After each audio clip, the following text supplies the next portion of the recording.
Hello my friends, आज मैं एक स्पेशल टॉपिक के साथ आया हूं आप सबके सामने।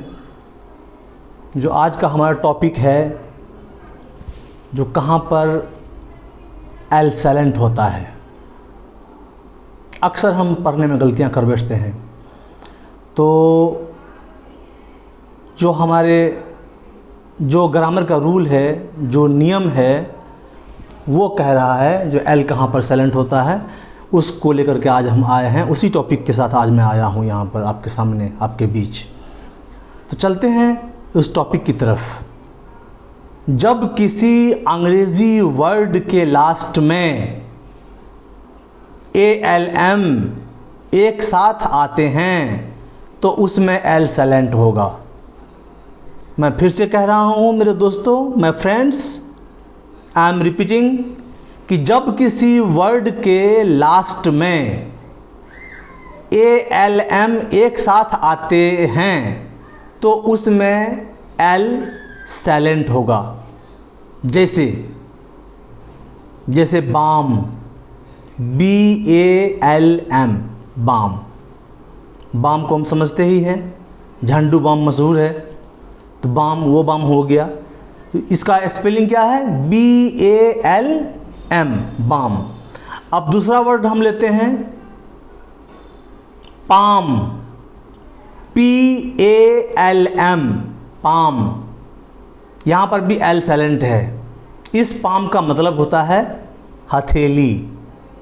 तो हमने बाम को देख लिया, BALM, बाम, वहाँ पर भी एल साइलेंट है। यहाँ पर PALM, पाम, हथेली, यहाँ भी एल साइलेंट है। उसके बाद है काम, CALM, काम, जिसका मतलब होता है शांत।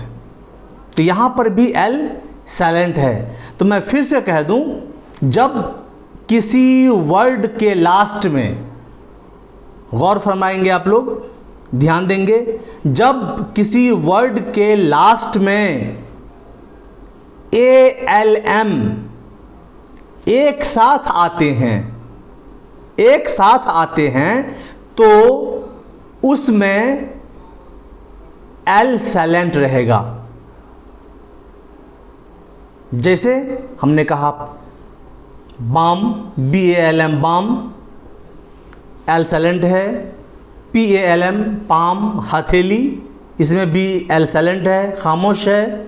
उसी तरह से काम, CALM, काम, मतलब शांत, इसमें भी एल साइलेंट होता है। तो इस बात को हम लोग याद रखेंगे, गौर करेंगे मेरे दोस्तों, मेरे भाइयों, कि जब किसी वर्ड के लास्ट में, याद रखिएगा इस बात को, जब किसी वर्ड के लास्ट में ALM एक साथ आता हो, अलग अलग नहीं, ALM एक साथ आता हो तो उसमें एल साइलेंट हो जाएगा।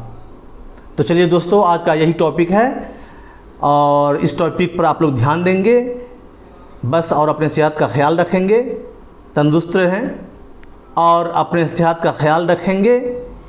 और अब मैं आपसे विदा लेता हूँ। Please like, subscribe and share. Goodbye.